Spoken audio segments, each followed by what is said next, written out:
अस्सलाम वालेकुम दोस्तों। आज की वीडियो में दोस्तों मैं आपको सिखाऊंगा कि दो कालमों को मल्टीप्लाई ज़रब कैसे किया जाएगा। दोस्तों चलते हैं सवाल की तरफ। फर्स्ट मैं सिंपल क्वेश्चन लिख रहा हूँ एक, जैसे मैं इस अंदाज से क्वेश्चन लिख लेता हूँ 2 4। एक कालम मैंने ये बना लिया और एक कालम मैं कॉलम की शक्ल में लिख लेता हूँ। इधर लिख देता हूँ 1 5। अब ये मैंने दो कॉलम लिखे हैं, इन दो कॉलम को मैं मल्टीप्लाई करने जा रहा हूँ। मल्टीप्लाई कैसे करना होता है दोस्तों, इसका सिंपल मेथड ये है कि फर्स्ट रो को दूसरे कॉलम के साथ मल्टीप्लाई करते हैं, दूसरे कॉलम के साथ मल्टीप्लाई करते हैं। जैसे फर्स्ट 2 × 1 और 4 × 5 प्लस 4 × 5, तो ये 2 × 2 2 हो गया, प्लस 4 × 5 20, तो उसका जवाब 22 आ गया। ये एक सिंपल सा सवाल था, ये मैंने हल कर दिया। अब थोड़ा मुश्किल सवाल की तरफ चलता हूँ मैं। मुश्किल सवाल ये है 2 2 5 3। ये मैंने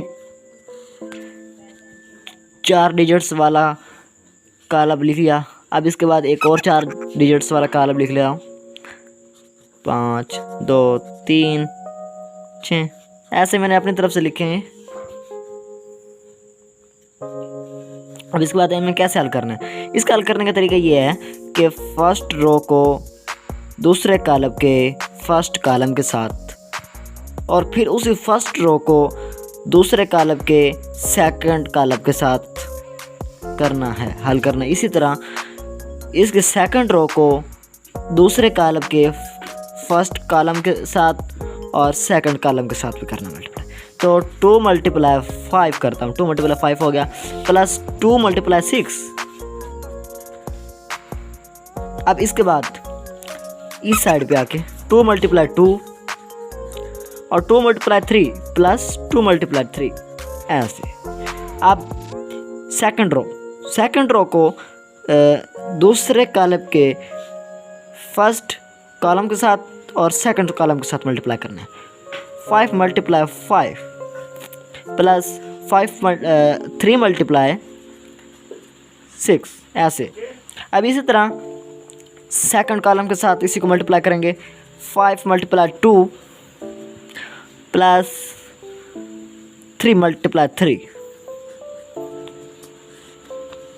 ये शेप आ गई इसकी।